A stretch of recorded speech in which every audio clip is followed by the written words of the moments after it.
Hello, and thank you for joining me for my live hangout to tell you a bit more about my Fringe show and also to kind of answer your questions on your online reputation. So hi there, I'm Nicola Osborne. I work for Adina based at the University of Edinburgh. And this year at the Fringe, I have a one-off show next Friday, 11th of August. And it is called Is Your Online Reputation Hurting You? If you want to find it in the Fringe guide, we're on page 294, just there. I'll be talking in the show about the kind of tracks and traces we leave behind online and how those can have a real impact on your life, sometimes in really positive ways, but sometimes in really negative ways too. So I thought it'd be really fun to have a bit of a Q&A, and that there is my toaster oven interrupting, to have a live Q&A for some initial kind of questions and stuff that maybe I can talk about more in the show, because I've still got time to add a few bits in if I need to, but also an opportunity just to tell you a little bit more about this kind of area. So I've had a few questions in advance, and there's also a little kind of chat panel that I have alongside here. If you tweet me your questions, you can do that with Cody17Digifoot as the hashtag. So I'm part of the Cabaret of Dangerous Ideas. This show is part of a whole run of shows by Edinburgh researchers and academics who are talking about the kind of work they do. So I do research on digital tracks and traces and social media as part of my job, and I do that with my colleague Louise Conley, who's at the vet school. But there are different people all through the month talking about their work and their research in the Cabaret of Dangerous Ideas. And that's taking place at the Newtown Theatre on George Street in Edinburgh. It's a new venue. It's lovely. I've been to go and check out my little room. So if you join us on the 11th of August, you'll be in a very green, underground, cozy little room where you can ask any kind of questions very safely, because it's quite wee. So that's the kind of setup there. So have a look in the programme for Cody, and have a look online for Cabaret Dangerous Ideas. So without further ado, I think I'm going to answer some of the questions I've had in. So I have had 3 questions in about managing a digital footprint.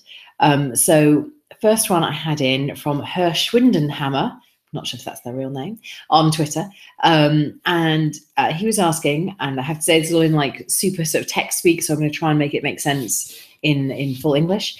If you shape your digital identity to be optimized self for the market, isn't that self-censoring and feeding the neoliberal market mechanisms and restricting your own freedoms? So, you know, a nice light question to start. I think my sort of response to that would be that there is one of the things that is a really interesting issue in social media and digital footprint kind of territory is that you are definitely rewarded for presenting yourself in the best possible light. So a lot of what I do is talking about how to be quite sensible online. So not sort of sharing those drunken pictures or those angry tweets in the middle of question time or whatever, and how to make a positive online presence so that you have a good professional identity and a good personal identity on the web. So those things are kind of like encouraging people towards being a little bit self-censoring, a little bit kind of overly positive, but actually the kind of algorithms that are in use on most social media platforms, they particularly reward positive things. So positive news, you'll see on Facebook that you see stuff about birthdays and wedding anniversaries and things much more often than you'll see stuff about people having a really hard time with their mental health, although you can be assured that people share both things on Facebook. So there is a challenge there, and also those sites are funded by advertising, and so you are sort of helping their income when you share things there. I think I would say that if you don't want to do that, though, there are lots of other places to share things online. If you're wanting to be public and present and engage with people, and you don't want to kind of feed the market in quite that way. So one of the nicest ways to actually build a really positive online identity is to, you know, buy your own domain name, manage your own domain name, and put out, you know, use something like WordPress, which is an open source, free to use software, and that you can develop and you have some control over. You can set up your own kind of blog on your own hosting. That's a really nice way to kind of get started and get out there and not feed other people's kind of income. And if you're wanting to use kind of open source social networking tools, there are a few of those, and there's some chat room and forum kind of spaces that do that. I think there's another side to this though. So like if you don't have an online presence, that is also kind of an issue these days. So if you Google someone and you find nothing, that's a bit strange, actually. I've done that a few times. You know, if you look up people, so I'm in the Fringe Guide, I expect people to be Googling me right now, to be honest. I expect them to find mostly good stuff and maybe some stuff from a long time ago that isn't bad, but would make me a little embarrassed if they asked me about it. But if you search someone and there's nothing there at all, that can be, that can be a problem in your kind of career, or a problem in your looking like a valid person in the world. And we've gotten used to being able to search for people. So I think you can do your own thing, and it's also useful to engage in some of the mainstream spaces to make yourself visible. But you can do that in the lightest touch kind of way, or you can do that on your own space and just make sure you put in a lot of things that the search engine is going to spot. So, tags and things. So is there some self-censorship in social media? Yes, there is. And I'd argue that if you're doing social media kind of correctly, then you probably are being thoughtful about what you post, which is not the same thing as censorious. There are a lot of people who share almost everything, though. Oh, I've just realized that my camera is not on. Hey, there we go. I was accidentally self-censoring the whole time. There we go. So you can, you can take choices about how visible you are, and you can make choices about what you're sharing and how you make those sort of little tiny self-censorship. So sometimes that's just about, you're not censoring anything you're saying yourself, but you're not sharing stuff that other people around you don't want shared about them, because that can get quite uncomfortable quite quickly. And I wouldn't suggest that that's being dishonest in any way to not kind of disclose lots of things about your kind of friends or family. So that was our first question, and we now have proper camera, so apologies for being audio only there for a little bit. I'm a little rusty on my Google Hangouts. So next question: is my Facebook page really private? Can a future employer see what I share with friends only? And actually the question I have after that as well is, how private is my private Facebook or Instagram data? Who can actually see my photos, read my posts? Could an employer gain access? So I think the thing I would say about both of those aspects is that, generally speaking, you really shouldn't share anything online that you wouldn't want to potentially become public. So that's really different from, can an employer see this stuff? Can stuff that's been deleted be found again? It's much more, don't share stuff that is, really you wouldn't want to have public again in the future. So there's an advert campaign running in Scotland at the moment, which is encouraging young people not to share sort of sexts and things and nude pictures. And I would argue that that's the sort of thing where putting those out there at all, even if you think they're quite private, you need to be comfortable with the fact that those could be seen by other people. So that, there's a kind of barrier there initially around kind of stuff that you wouldn't want anyone to see. There is a lot of stuff, though, that you might be fine with some people seeing, and less comfortable with, individual employers or colleagues or family members seeing. So we did research on undergraduate students at University of Edinburgh on how they use social media, how they manage their digital footprint, how they think about their online reputation.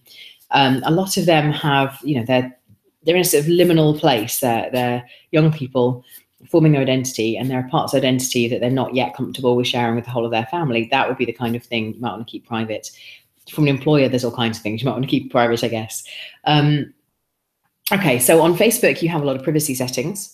Those change relatively regularly. They've got a lot better about it. It used to be that you'd have a privacy change at no notice with no information. They've now got quite a comprehensive privacy settings website. And I think if you go and have a little look in there, you should be able to find most information you need about how to make the privacy settings changes. The important bit is to actually check your privacy settings. So one of the things Facebook does, which is not very helpful, is that if you're posting from your phone and your last post was public, so I've been promoting my show lately, I've had quite a lot of public posts out there. Talking of which, by the way, I did say in the Fringe Guide, it's on page 294. Now you can see it. There we go. There I am. Yep, good.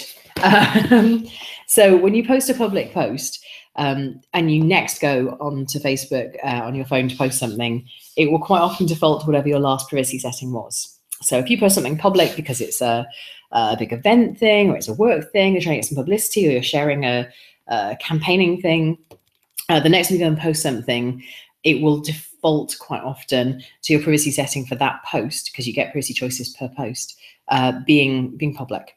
So, or being whatever your last setting was. So there are two things to check, and you should check them regularly.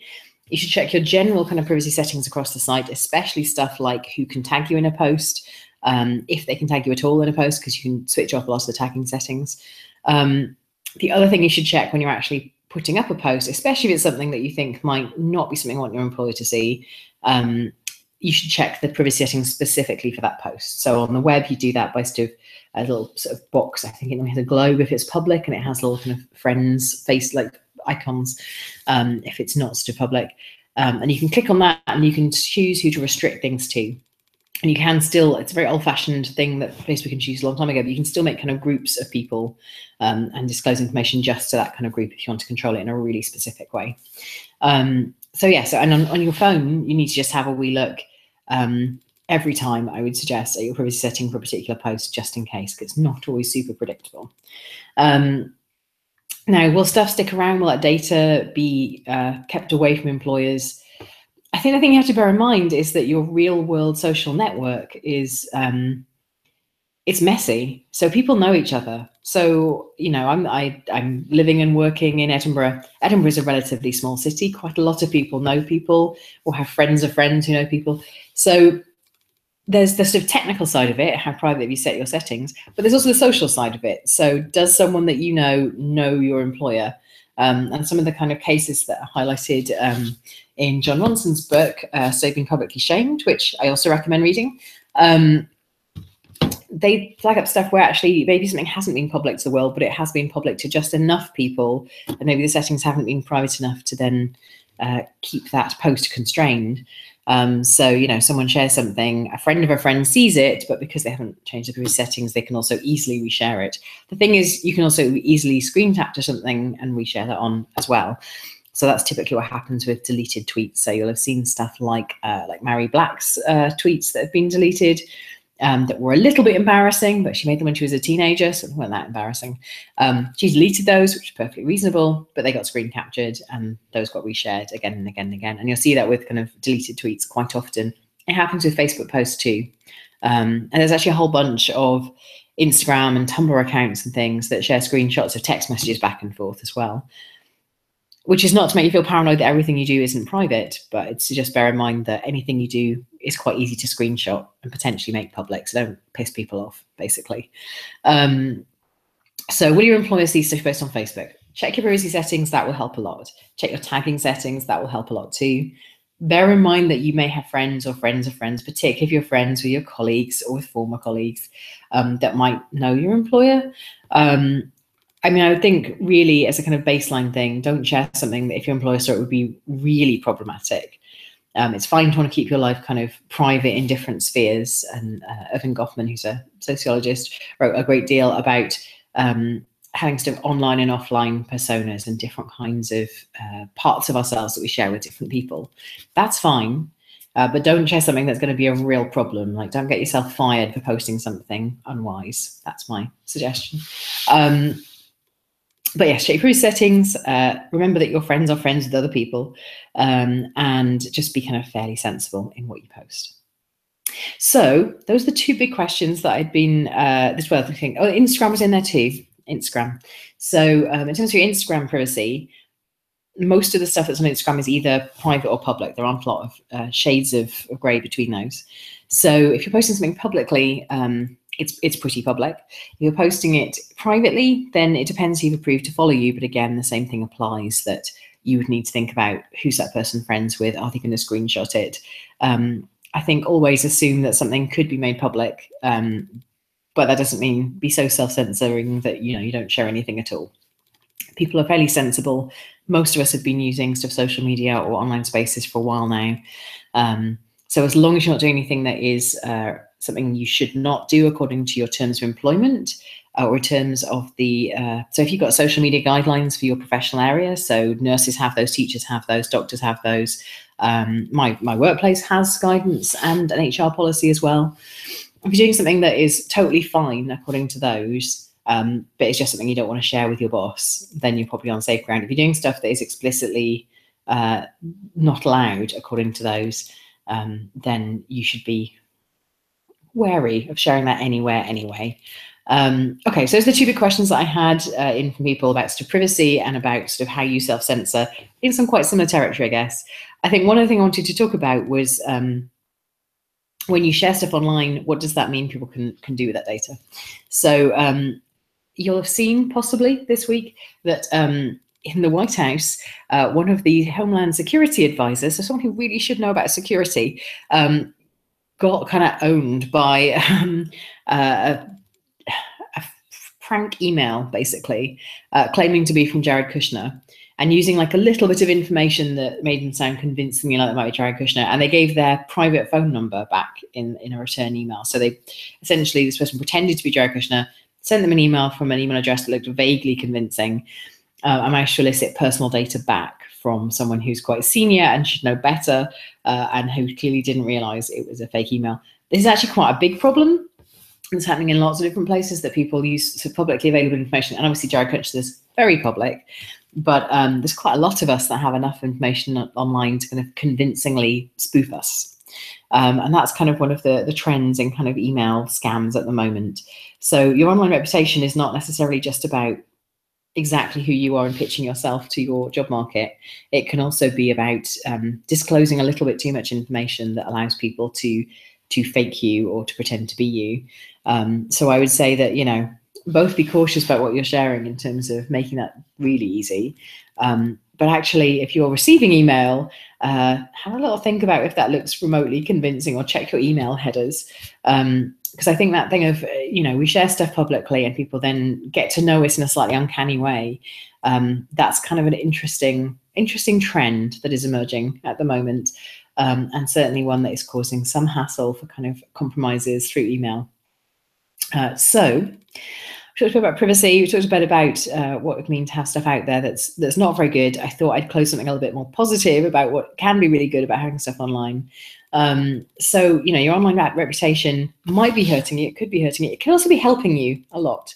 It can be the thing that helps you to be visible in your community, to get invitations to do things, to be public, to be able to be out there and to get to be a credible person connected to other people who are important in your network, to start conversations, to get new bits of work in. I have numerous examples of where that's happened in a positive way for me. Thankfully, very few examples of things happening in a negative kind of way.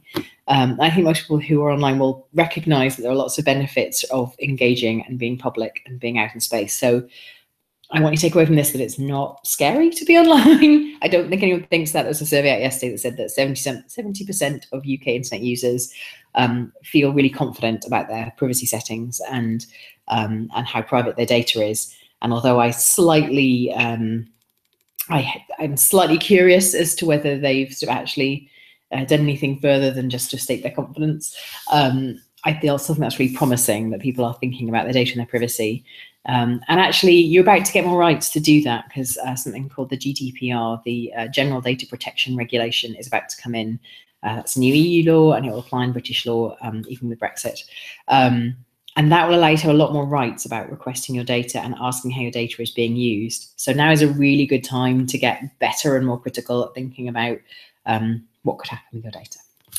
If you would like to find out more or ask more questions, especially difficult questions, I like a difficult question, and I will try and throw in some amusing and random tales. Join me next Friday. I am on in the Newtown Theatre at the Fringe. Hashtag Cody. You'll find lots of information about all the Cabaret Dangerous Ideas shows. And mine on at 8:20. I've just been checking my program. Here's the side. On 8:20 p.m. So you can get your tickets from the box office on the day, or you can book them in advance. I'd recommend, because it is a sort of relatively small venue, that it's better to book them in advance if you can. So I hope you can join me then. If you want to find out more and you're not in Edinburgh in August, then I recommend having a look at our MOOC. We've made a whole free open online course on digital footprint and managing an effective online presence. And you can find that by looking up Digital Footprint MOOC, or looking up DFMOOC, #DFMOOC on Twitter. So those are both things you can do to follow up. And if you have any questions for me, or you want to kind of find out more about the kind of work that I do, because I do consulting and training and stuff in this area as well, then just have a little ping me on Twitter. I'm Such Pretty Eyes. That is one of my kind of brands online. Thank you so much for joining me. Apologies for the lack of camera right at the beginning there. And I look forward to seeing you next week, perhaps, or seeing you on the MOOC, or maybe at some future point. Bye.